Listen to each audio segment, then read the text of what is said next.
Caleb Williams has completed 5 of 31 passes that have traveled 15-plus yards in the air in 2024. He has a league high 55% off-target rate on such throws. The average is 25%. Now, I kind of have film to back this up here. Here's every throw from Caleb Williams, 15 yards plus with no pressure. Now, Tank, what are your thoughts on this?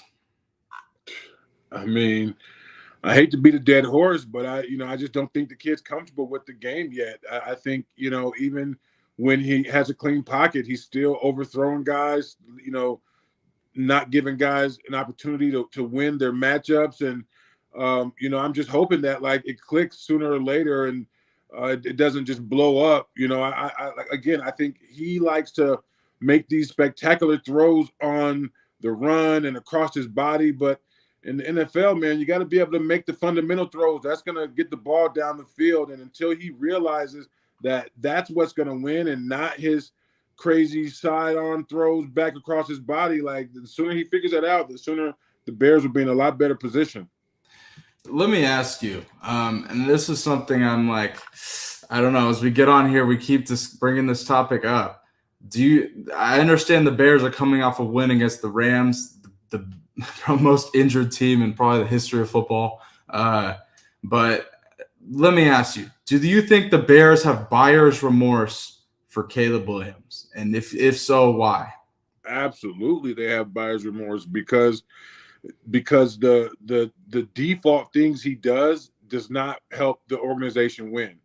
Mm-hmm. And that's why you have buyer's remorse. It's if all else fails, he's gonna do this, whatever, things that Andrew Luck did. Andrew Luck, although he threw the ball around, I mean, he somewhat protected the ball. He didn't protect himself very much, but he had overall more winning characteristics. I'd say it was 70-30, 75-25. Right now, I mean, Caleb Williams, I mean, he's got 65%, things that he does naturally that don't help you win. Some 70% some weeks. And that's what you got to look at. It's just if I leave you alone and let you go out there and do your thing, do we got a shot at winning? And with Caleb right now, that's not the case. Yeah. You make a hell of a point here. And with the film we just watched, he completed 5 of those passes. Just keep that in perspective. And I want to show Jaden Daniels in comparison. Let's show a few plays here.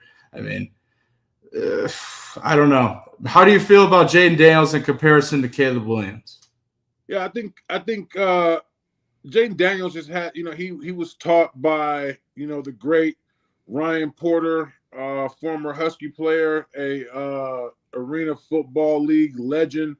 Yep. That's who taught this kid how to play. And, I just think he just looks so natural. When his touch on his deep ball, his touch on all his passes are wow, they are truly amazing. And he just looks comfortable throwing the ball.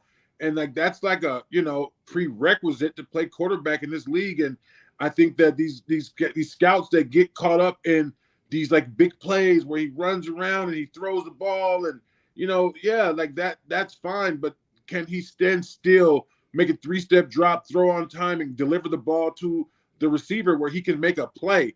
That's all. That's what matters. So it's not. It's like having a car with shiny paint, 26-inch rims, interior done, and a fucking shitty engine. When you see those cars on the side of the road, you just got to laugh at those people that they did not invest in the framework of their car, their transmission, their engine. Fuck the paint, the rims and shit. Give me a great motor, a great transmission. Man, I'll make it from there. Yeah, and you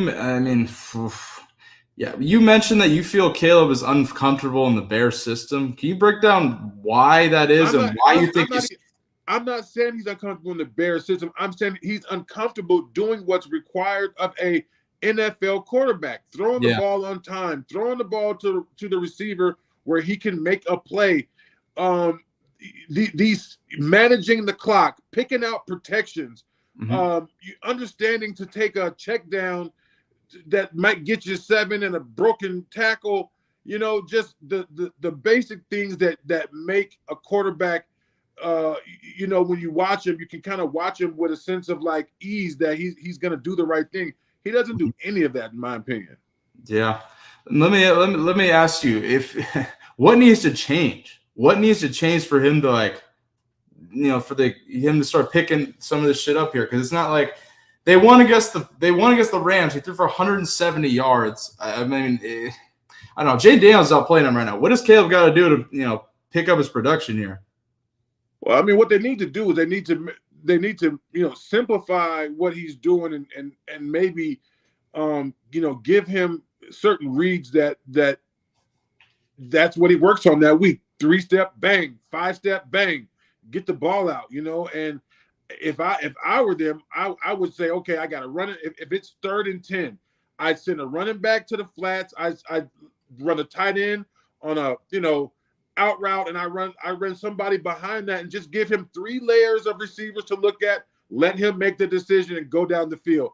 But I just think like opening up the entire playbook to this kid right now, I think it's doing him a disservice because his head's spinning. Yeah. Let me last thing I'll ask you on this Caleb Williams things, and we'll get out of here. This is so interesting. They invested in all the pieces around him except the offensive line. I feel like that's the part that they've let down in that investment. Do you agree to that at all? Before you answer, I also will say to defend the offensive line, a lot of the shit that Caleb does puts them in a horrific position. When he just bails out of the pocket without any pressure, that fucks the offensive line. I will say that, but go ahead. Yeah,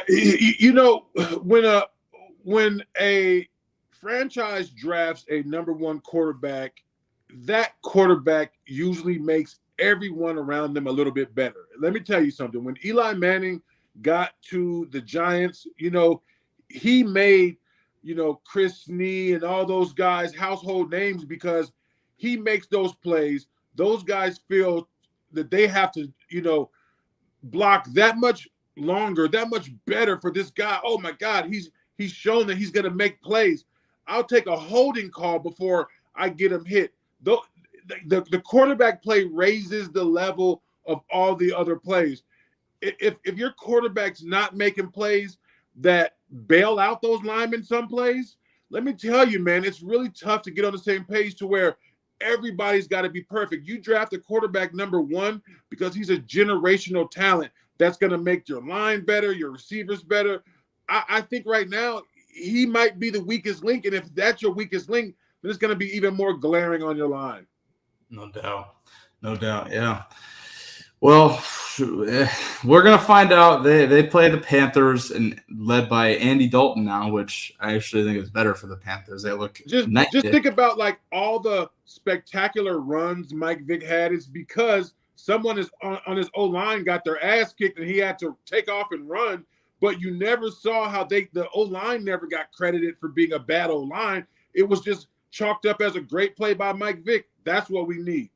Yeah, no doubt. That's a hell of a point you make there.